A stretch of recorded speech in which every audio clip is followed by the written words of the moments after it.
Assalamualaikum warahmatullahi wabarakatuh. Sing rahmat tentrem rahayu awit peparingipun Gusti Kang Agung Mukti tansah tumebak temantur kajiyo lan kasalinga wonten ing arsa panjenengan sedaya kula Raden saking keluarga Raharja Wiswara Sadurung. Keparang matur ngersanipun para pepunden sesepuh ing sepuh liwat para akeh sepuh ingkang pantes kula teni ingkang kinurmatan keluarga Ibu Dwi Widyana Kukuh Mukti Laksana, keluarga agung pengantin kakung, para tamu sumarbah para tamu kula Berdamilya. Puji syukur wonten ngarsanipun Kang Mominah Waslan Asih ingkang sampun paring pinten-pinten kalimatan lan kanugrahan satemah dinten menika sedaya saged nyawiji ing tabang menika kanthi bagas tur waras ing samikala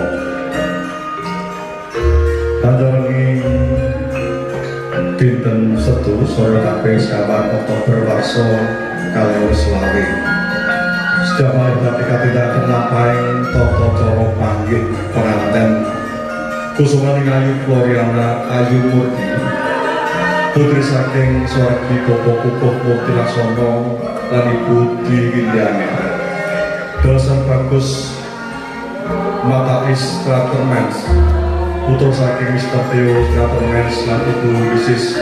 Hilma Bunanda panggih miturut satataning tata cara adat Jawi Gabrah Surakarta Hatinerat Podene urut ronceng dilaksanakan pada rumah pas pisan nggih menika kalat nggih menika pambuka kalajengaken miyosing pengantin putri saking Praswangi praptaning pengantin kakung pasrah tuwin panampi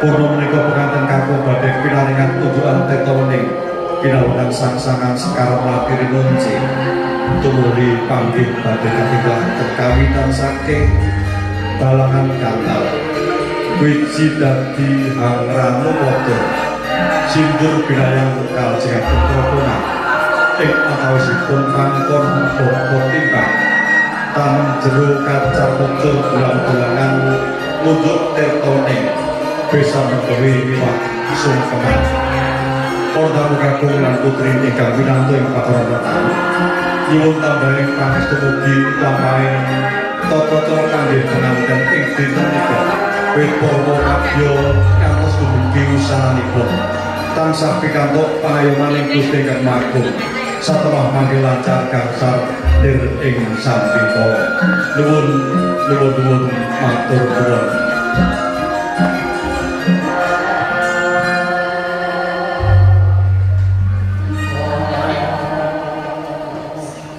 Ugi rahayu sagung dumadi, rahayu sagung dumadi, rahayu sagung dumadi.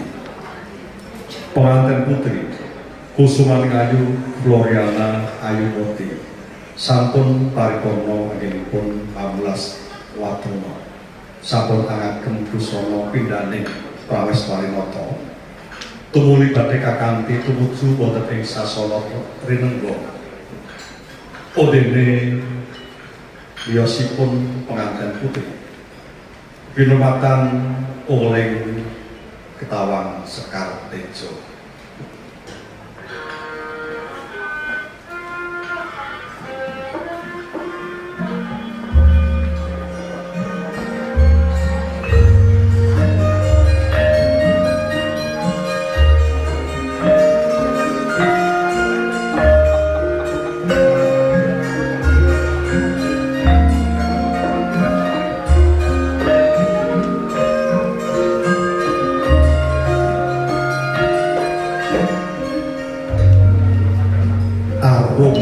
Mangambar-ambar gandaning sesekaran Tejo hangiring miwah ngurmati wiyosing pengantin putri saking Tepas Wangi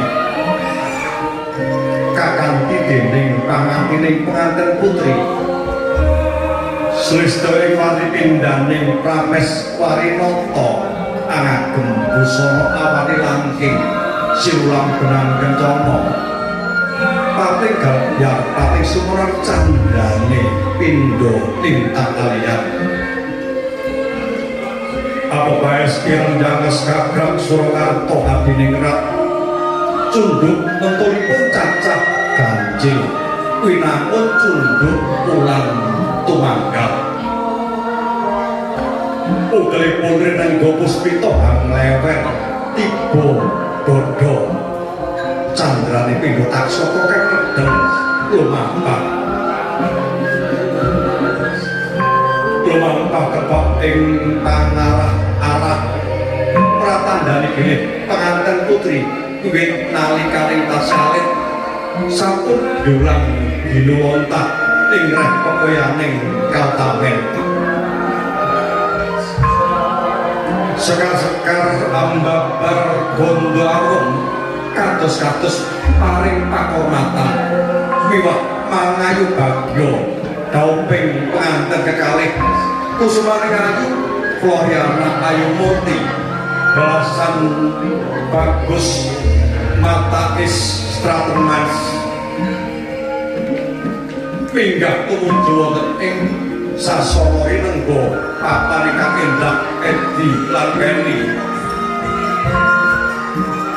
sinebaran sesekaran wacawani adamel ayem tentrem lan jenjeng ingkang sami mirsani nalika semanten pos dumugi wonten ing sasana Inenggo tumuli dening pangantining penganten putri kangge wonten ing papan pinajang inggih pamaning para widodari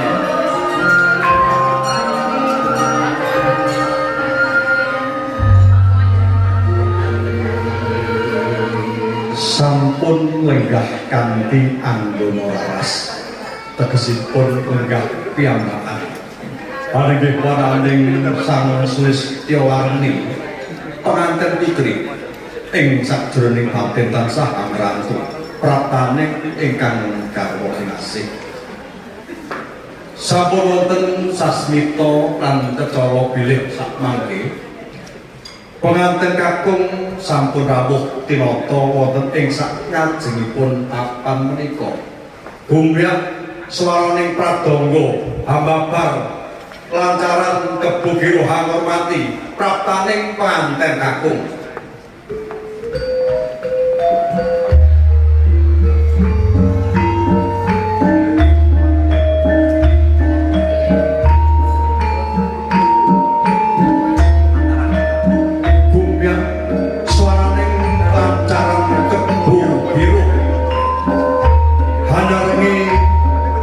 ing penganten kakung saperlu kapas laket wonten ing sanipun keluarga penganten putri penganten kakung gagah pitersa agem busana kasatriyan gestaripun pinalupin urpi asumping sekar mati ageng kalung kencana agemanipun awali langking ireng janges pratandani bilih katresnanipun penganten kakung katresnan ingkang suci tuwin langgeng ugi ngagem cindhi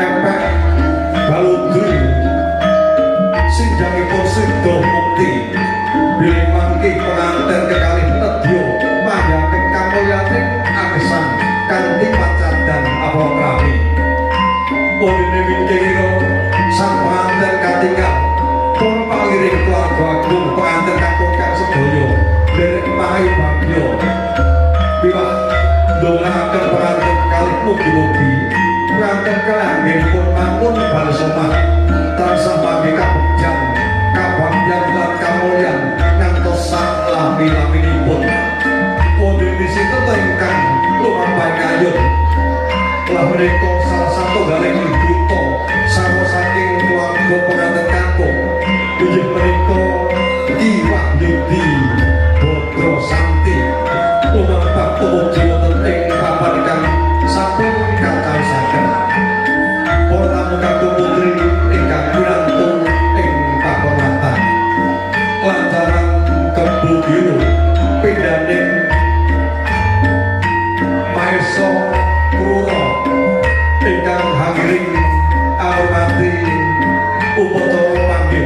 ingkang sapalih badhe enggal-enggal kadhengaken kadang ugi sampun siada kasamangka keluarga swargi Bapak Pupuh Putrasono lan Ibu Indiana sampun siada kepareng badhe nampi soalipun penganten kakung piwah rawuhipun para kadang pisan.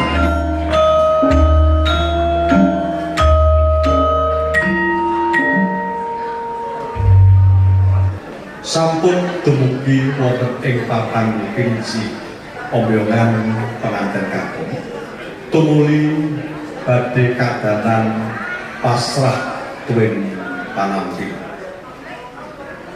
pinangka talanging atur saking keluarga penganten kakung badhe dipundhikaken dening Ki Wahyudi Bodro Santi wondene panampi badhe katindakaken dening Ki Dr. Widodo Brotosjati ingkang minangka talanging atur saking keluarga penganten putri. Katur Bapak Wahyudi lan Bapak Widodo kula sumanggaken. Bodro Santi rahayu sagung dumadi. Berkat dalam Gusti singalira ning jiwaraga panjenengan nilak kula. Bismillahirrahmanirrahim. Assalamualaikum warahmatullahi wabarakatuh.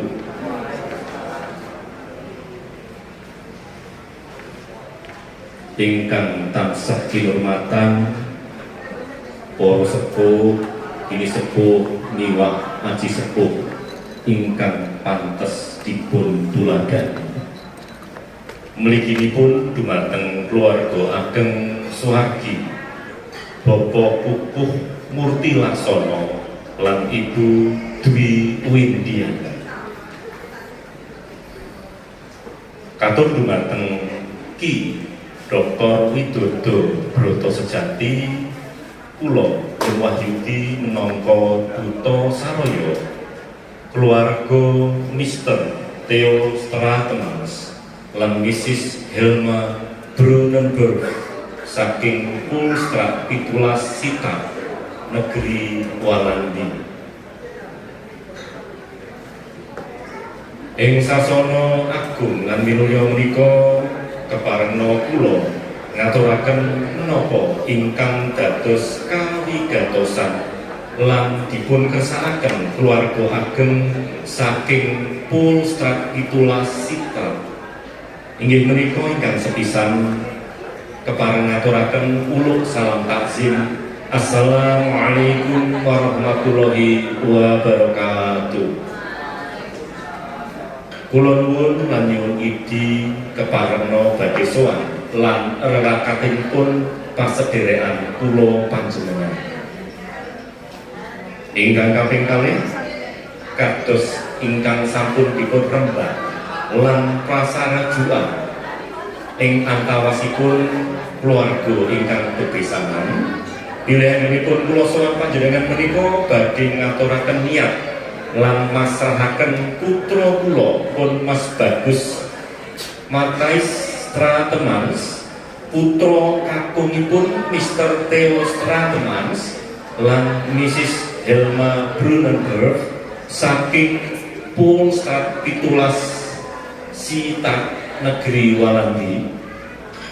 Ingkang dina menika Sabtu Wage Surya kaping sekawan wulan Oktober warsa 2000 badhe mendhet garwa Dian Ayu Floriana Ayu Murti putra putrinipun Suwargi Bapak Pupuh Murti Laksono lan Ibu Dwi Windiana saking Barangan Siang Endah Gangsal nomor 17 Bogor. Ingkang kaping 3 sasampunipun katampi lan purnanipun adicara wilujengan adat panggih keparengna putra kula dipun gula mentah kados putra panjenengan piyambak. Mliginipun murih luhur ing babagan Trasusilo. Kaping sekawan lumantar kula keluarga Mas Bagus Matais Stratemans ngaturaken sanggan pengantin kakung awujud pisang setangkep kapetan jampi sedah lan srana kabetan pengantin putri sanesipun. Mugi-mugi panjenenganan keluarga rena hanampi kanthi legonipun ing manten. Para rawuh mekaten ingkang saged kula aturaken minangka talanipun basa Mr. Theo Strateman lan Mrs. Helma Brunenberg saking Polstrat 17 Sitar negeri Walandi katutup kanthi sesanti leluhur. Geridane ngati datang bisa bedah utaning pesti. Budidayaning menungso tan bisa nduwa garising kuwasa. Mugia Urwa Madya Wasana tansah manggi rahayu lan wilujeng. Nuwun akhirul salam wa billahi taufiq wal hidayah. Wassalamualaikum warahmatullahi wabarakatuh. Assalamualaikum warahmatullahi wabarakatuh. Wilasaning Gusti ingkang murping dumati, mugi tansah anyawiji ing jiwangga kita sami marang sagung dumati raharja niskala satu. Para bini sepuh miyang sesepuh ingkang pantes ing ngabekten. Para sanakadang pawong mitra sentana warga ingkang pantes kasambrama ing budaya. Mirukanipun dumateng Ki Wahyudi Putra Sakti minangka cundhakaning lampah sulih sarira saking kulawarga pengantin kakung inggih menika Mr. Theo Stratermans miwah Mrs. Helma Brunenberg saking negari Walandi ingkang kinurmati. Miwitatur puji syukur kunjung sandhap panguwasaning Gusti ingkang murping dumati. Awit saking wilasanipun kula panjenengan maksih pinaringan bagas waras bagya mulya kali sing sampe kala wekasan saged manunggal wonten ing papan menika kanthi kabotenan ingkang bagya mulya. Kula pun widodo brata sejati sulih sarira saking kulawarga pengantin putri Mbak Floriana Ayu Murti, putri kinasihipun sawargi Bapak Kukuh Murti Laksono sekalian Ibu Dwi Widyana.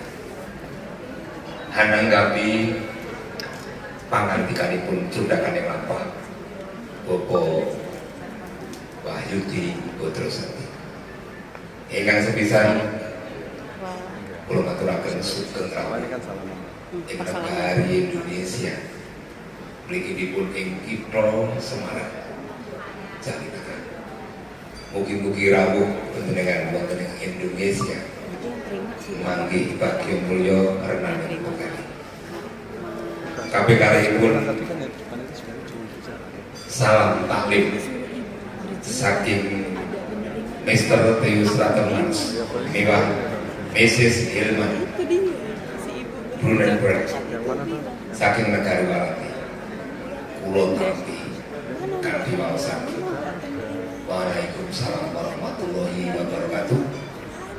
Ugi enggal kula badhe aturaken dhumateng kulawarga pengantin putri Ibu Dwi Widyana Sakura. Kabeh kalihipun pamasrahing pengantin kakung ugi kula tampi kanthi renaning pekali. Awit sampun rinembag ing titiwan Cikawuri ing antawisipun kalih kulawarga badhe badhe mamur bepisahan. Kula ngaturaken panuwun dene panjenengan ing titi wanci menika nglarapaken penganten kakung. Mandar nyuwun inti palinipun sekedhap malih pengantin kakung lan putri badhe kapanggihaken miturut tata cara adat Jawi. Nyuwun inti palinipun mugi-mugi lampahing panggih Purwo Madya Wasana manggih raja karesih putri. Kula kinaturaken panuwun ingkang tanpa wendan. Dening lumaraping pengantin kakung ing papan menika kinantenan Borambi. Ingkang saestu minangka syarat sarana lumampahing titi laksana dan panggih adat Jawi. Pramila kanthi menika kanthi andhapasan lan turusin manah Ibu Kukuh Murti Laksana sawargi ngaturaken panuwun ingkang tanpa pengidan. Salajengipun mugi panjenengan kersa lelenggahan paring pangestu dumateng lampahing titi cara adat panggih ingkang badhe kalajengaken pahargyan. Mugi-mugi Purwo Madya Wasana manggih raja karesih putri. Kula minangka sulih saliraning kulawarga pengantin putri ampun bilih anggenipun nampi rawuh panjenengan kiraning tata krami Subosito ingkang boten damel menani penggalih kanthi andhapasan lan turusan ugi nyuwun gunging saputra waksami sugeng lelenggahan kanthi sekica kula pribadi mugi anggenipun matur wonten tata krami Subosito ingkang boten damel menani penggalih ugi nyuwun gunging saputra. Mekaten atur kula. Wassalamualaikum warahmatullahi wabarakatuh. Pasrah kuwi panampi sampun paripurna. Salajengipun Ki Wahyudi Bodrasati lan Ki Widodo Brotosati kepareng badhe sami-sami ajeng cawan asta. Sasampunipun pengantin kakung siaga lan samarga. Pengantin putri ugi sampun landhap saking sasana menika tegesipun panggih badhe ingkang dipun tindakaken. Panggih pengantin kalih antarane uling gending kodhok morek.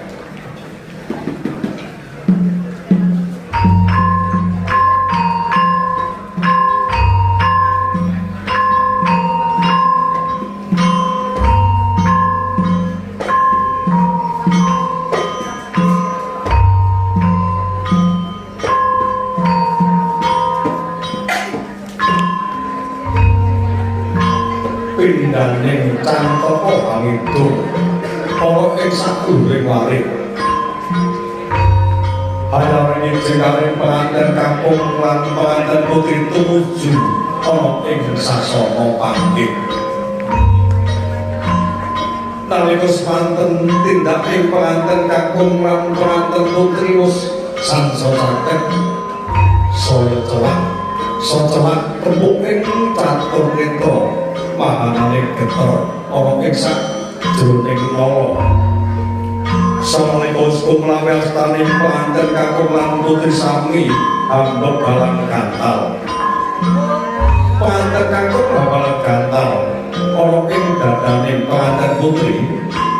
Dewe pengantin putri balang gantal ana ing sukune pengantin kakung. Gantal serbat gondang tutur lan gondang asih. Gantal dumadi saking surga Matumorose tinansuran lawenan minangka pratondos panunggal cipta rasa lan karsaning pengantin sakloron.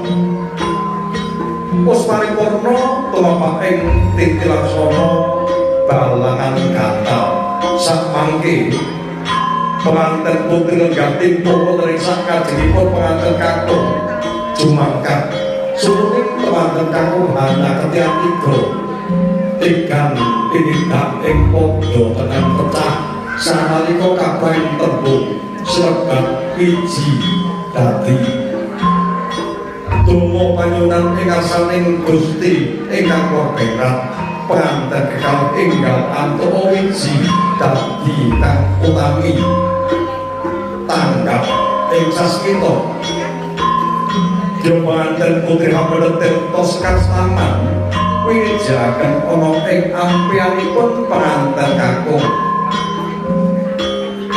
mengko pralambang ing madyaning Balesoma yang putri menika kedah tansah bekti lan sungkem marang tiyang kakung lan menapa ingkang dipunwisi menika suku utawi ampian suku menika ngantos kangge tindak lire sasampunipun mangun Balesoma saged penganten kekalih lumampah margi kang bener bener ingkang boten alisih saking angger kawamen kula bali-bali ing madyaning Balesoma tiyang putri menika kedah tansah bekti lan sungkem marang garwanipun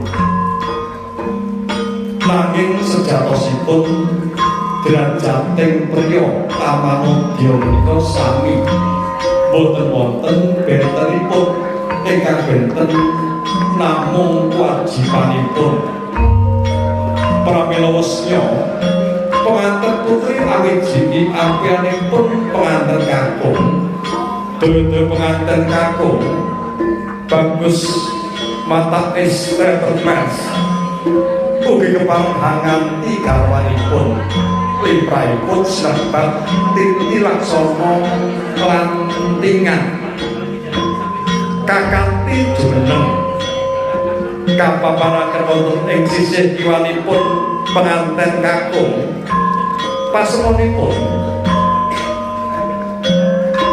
tiyang gesang wonten ing alam padang menika kedah tansah mat sinamadan daya dinayan lelomban ing madyaning Bebranagung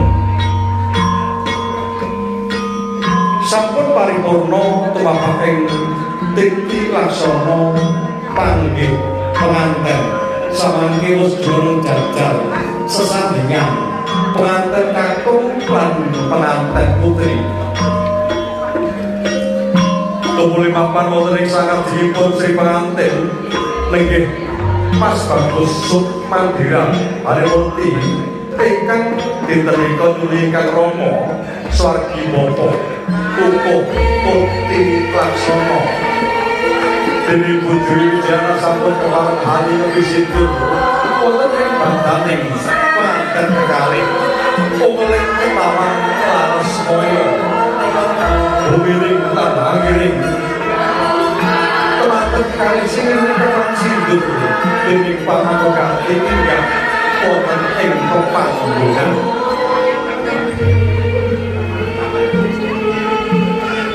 sindur binayang sinaosa ing titi ari menika penganten kekalih sampun daud nanging tantunipun penganten enggal menika dereng kathah pengalamanipun jejering yang sepuh tansah anggadhahi kewajiban ngawat amati menawi karaos penganten menika tumindak ingkang kirang bener yang sepuh menika tasih wajib ngemutaken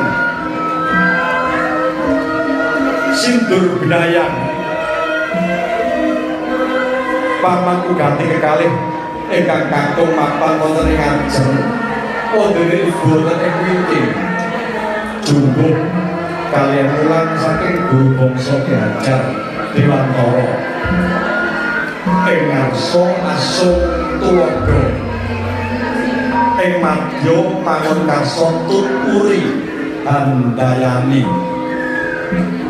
katuntun ing reh kesaenan katuntut ing kabecikan Ugya sing penganten kalih anggenipun lombang ing samudraning gesang saged dados keluarga ingkang migunani boten namung piguna tumrap diri pribadinipun piyambak alami piguna ing bebrayan agung kakang minggah wonten ing sasana mulya sasana papan mulya ingkang kebak ingkang mulyan papan ingkang endah edilan peni asri lamun diulu sekal-sekal tiro-toro sari batuk wondene rokoran awak wilis ada leros tentrem lan ayem ing sajroning sinten kewala ingkang sami mirsani kridane ati tak bisa bedah kotane mesti wondene budidayane manungsa tak bisa ngukui garis kanggo kawasa sayekti gangsal perkawis kang manungsa menika batal ora ngakui setunggal tibane pesti kaping pindhone tibaning judu kaping telu kaping papatipun derajat lan pangkat dene kang kaping 5 bondo lan donya sedaya mungkang murba kawasesa wonten ing ngarsane wonten ing astanipun Gusti ingkang hangelan jagat saisinipun Gusti kang mirah pelasanasih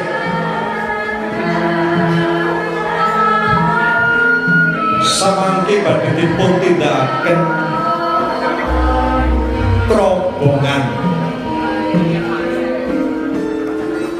minangka sulih saro saking Swargi Bapa Utuh Mukti Laksana Dene Mas Sukmandira Harimukti keluarga wonten ing Sinungga tumuli badhe halimkang penganten kekalih penganten kakung lenggah ing jenggoten penganten putri lenggah ing jenggo kiring lajeng buku badhe pirsa apa pundi Mas yen tak timbang-timbang kok ora ono bedane timbang bobote timbang katresnanipun pantong utawi bobot timbang mantu pasemon momong putranipun piyambak lan mantu menika boten pareng dipun benten-bentenaken kedah timbang bobotipun timbang katresnanipun ampun pisan-pisan ban sindri ban silakan porno dipun tindakaken pangkon bobot timbang tumuli penganten kalih badhe dipun legakaken wonten ing sasana mulya sinebat tanem jeruk niatipun nandur apik tukul apik nandur becik tukul yo bakal becik sok-soko kang nandur mestine bakal mundhut pramila wulinipun para sepuh aja pisan-pisan nandur kang ala aja pisan-pisan nandur kang ala mengko tunggang cilaka lenggah jajar sesandingan wonten ing sasana mulya candrane pindha Nalendra Tama rombongan candhaipun nggih badhe dipun tindakaken kacar kucur tampa kaya kacar kucur kacang kawak kawak kaya dadi sanak kanggo sanak sansaya semanah penganten kakung angasta tilang mlampus sinulang suket kawandrana wonten penganten putri angasta kacu gumbala ubrane kacang kucur kasuntak wonten ing kacu gumbala dene penganten putri anggenipun nampi nika kebak ing pangati-ati prasasatipun sok glonggong banyu getok Ubrame kacang tutur kapalingaken dateng pengantin putri kacang kawat beli kawat oleh dari sana kan sana sang susumana. Ubrame kacang-kacangan linggo bekle wonten wos awak jeli atau kamleceh jangkep pinangka simboling Durangkaya. Wonten ing madene Balasoma yang putri menika prasasan kedaringan. Pramila anggenipun nampi menika dipun tampi kedah ing panati-ati dipun taleni dipun berlisik sekraket setunggal kewala boten wonten ingkang kacicir. Awit tasih wonten tata candhaipun pramila ubenang pengatar putur kamus katami menika sawetawis katitipaken dhateng ibu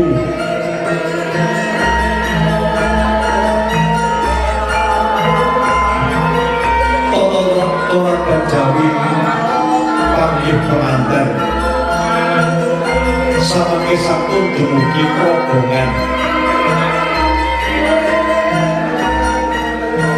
Posnya katambi ubrame kacang tutur menika tumuli penganten kalih badhe wangsul undur wonten ing sasana lenggo ingkang sampun badhe tindakaken dulangan. Dulangan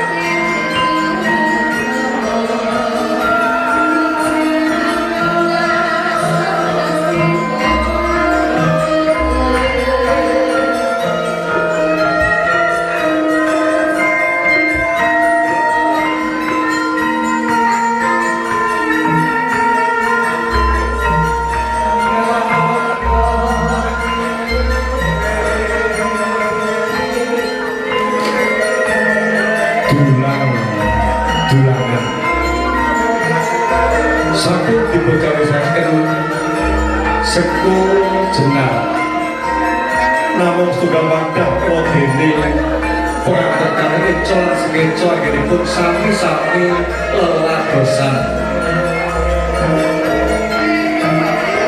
mulai kang sinambi wonten ing acara dulang-dulangan yang imah-imah menika setunggalipun kedah sakit sami jangkepi yang kakung kersa mandosi tiang putri semantologi tiang putri menika kersa wajib mandosi tiang kakung mat sinamandang duyuk lan rukun daya graya satemah sedaya kepalan bakal ilang sedaya bintu bakal sirma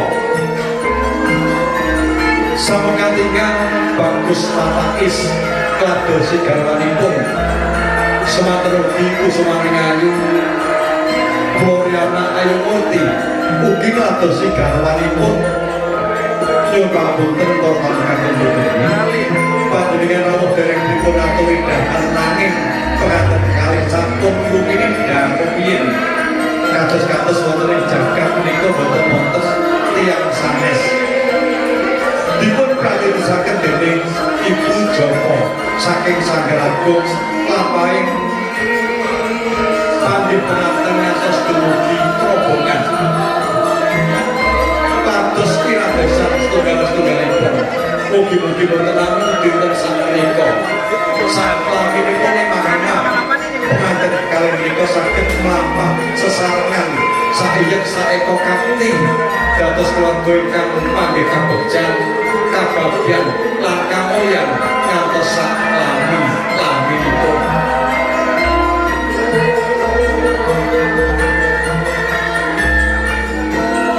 bisa malih pamungken Bapak Ibu panjenengan dereng dipun aturi dahar ing pengantenipun sampun dahar rumiyin kanthi cara sketsa kados-kados boten ngremawasi Dewa wonten ing papan menika kathah tiyang ingkang sami mirsani.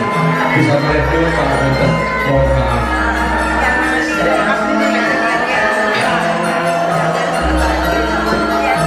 Nggih sampun. Kalajengaken munjuk tirta wening. Tirta wening. Kanthi wening ing satemting manah wening penggalipun anggene pekaten kalunggan ing madyaning gebran agung. Wening ing penggalih wening ing satemting manah saged gampilaken sedaya kekawis. Pramila kanthi menika mugi-mugi dipun gampilaken sedaya kekawisipun. Dipun cekapi sedaya kaputanipun penganten kekalih satemah sampai kangge Bangga lan Mulya.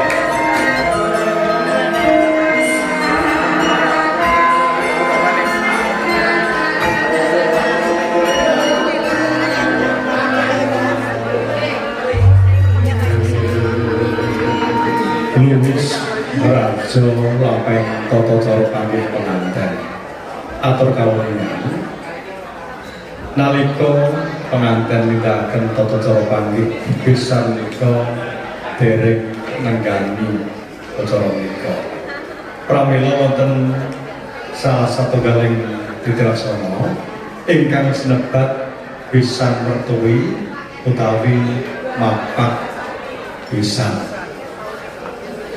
wonten utusan ingkang tepat badhe papak lan nindakaken keputusan inggih wonten ing pangalengan.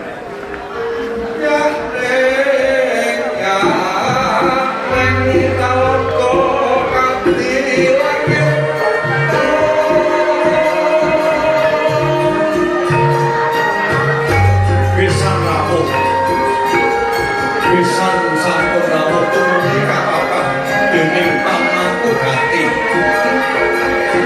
Kabiraken minggat wonten ing pepanggongan sasana pangga ingkang sampun badhe nampi sungkemipun penganten kekalih. Yuk kabyuk perangkulan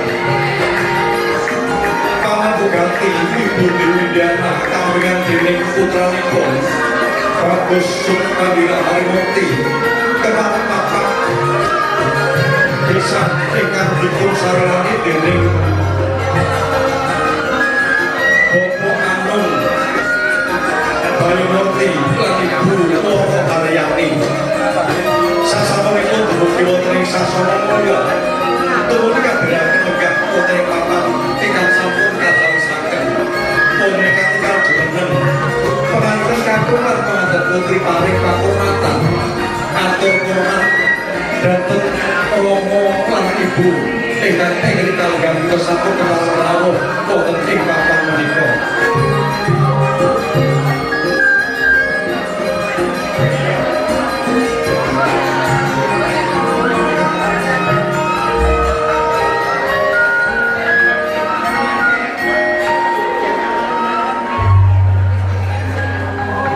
Bisa ingkang dipun sarirani dening Bapak Anung Harimurti lan Ibu Loro Haryani samangke sampun lenggah wonten ing papan pinisi semanten ugi Ibu Dewi Diana Kukuh Murti Laksana ugi sampun saged badhe nampi sukemipun penganten sakya miturut pranatan Jawi yang kakung kagak disempurna tengasanipun Renipun pembotenipun kepanakan mentrik dulung utawi wangkingan pramila keris badhe kawas dening Ki Wahbudi Rudra Santi penganten kalih sampun jumeneng keris badhe kawas dening Ki Wahbudi semanten ugi nalika sungkem penganten kakung lan penganten putri boten dipun kepangaken kagem selok utawi celelo candelo terus dulung kawas calenanipun ugi kawukah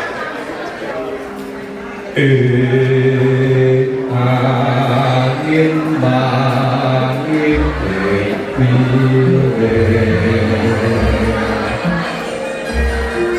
aroma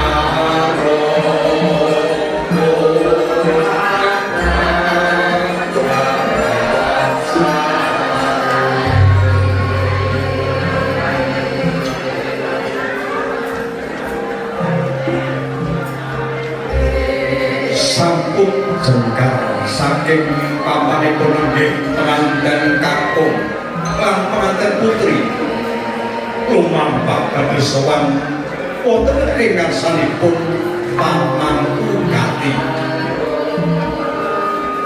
Pusda cangket kalian papanipun ingkang rokolanipun tumuni kekalihipun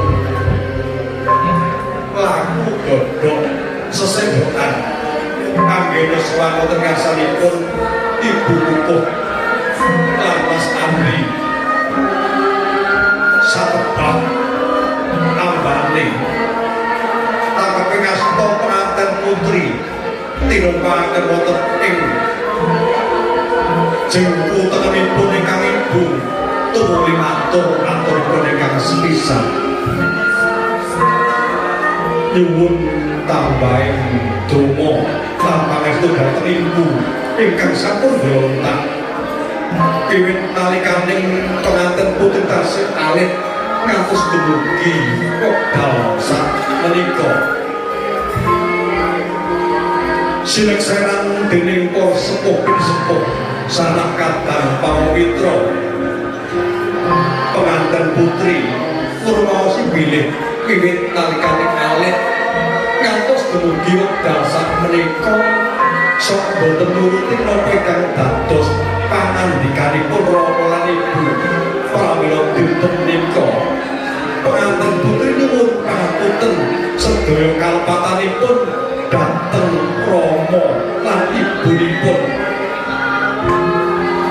dene kang kaping 3 atur kawuningan labuh labet lan pangorbanan ingkang sepuh anggenipun ngomong putranipun menika datang winates boten badhe saged dipun males ginaken napa kemawon pramila dinten menika penganten putri ugi nyuwun wonten ngasanipun Gusti Kang Agung ugi-ugi ibu tansah pinaringan bagas lan paras panjang yuswanipun saged momong glontak sedaya para putra wayah buyut saka bangke ngantos dumugi janggang rumos gegel kondo-kondo sadroning anak Ibu Kukuh nalikane nampi sungkemipun penganten kakung lan penganten putri sanalika